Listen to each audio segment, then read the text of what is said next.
讲来啊吼，就是讲那条路的开始，印度就是讲系关门小学甲下，阿爸呢，佢嘛喺做先生，佢喺做历史先生，我喺香港读台中东西区写中下人啦吼。两下来讲就是讲，我喺读个森林小学，就是讲同中行嘅行路啊行40分钟这样，有法度去到学校，所以当初都接触嘅太刺眼。因为太刺眼，基本上都是一个文学嘅当创业嘅养分，所以呢，细年期间，我带位数东西都想讲甲下救粮食，都两下嘅德芙兰部落嘅搭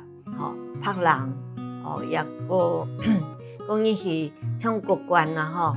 话个较深度。搿种迄个细年时节，所以我认为就是讲文学嘅开始，我认为唔系讲有社群嘛嘅，係因為嘅環境係接觸到嘛嘅。不過部分嘛也提到就是講阿爸因為佢做先生嘛吼，佢家下都想講細年閒然後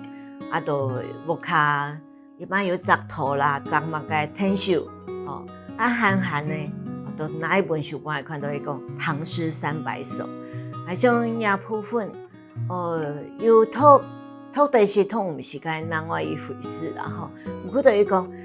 你都聽伊通嘢的文字，你去感受到嘅算講一個詩古典漢詩地度嘅一種清楚幽默一清楚嘅嗰種嘅印象吼。所以我雙方人嚟講，也種文學嘅開始，印度嘛係對嘢，想打開一個想唱嘅門吼。當然，每項嘅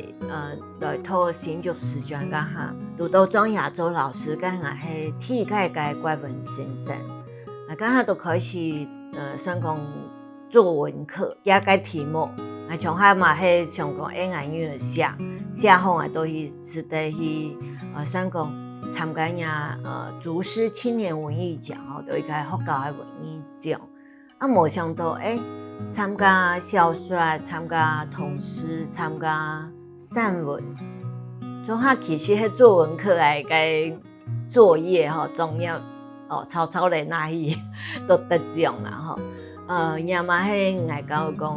把唔啲對講先生也都先生幫我當好嘅一個鼓勵啦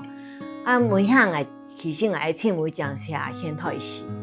寫現代詩嘛係一下就會首獎啦也部分都係講我都當落來我哋想講新竹師專業的先生每項我上個方文芳先生來考方文芳先生呢，佢個本來很較大空間因為佢家下想講。什麼個議論文啊，什麼抒情文啊，嗰度基本有寫個題目，我同樣所有作文課我就係寫現代詩，所以幾本嘅作文我就係寫現代詩佢嘛請保養我嘛請太大所以當落來范先生本來有空間我都開始總下寫現代詩。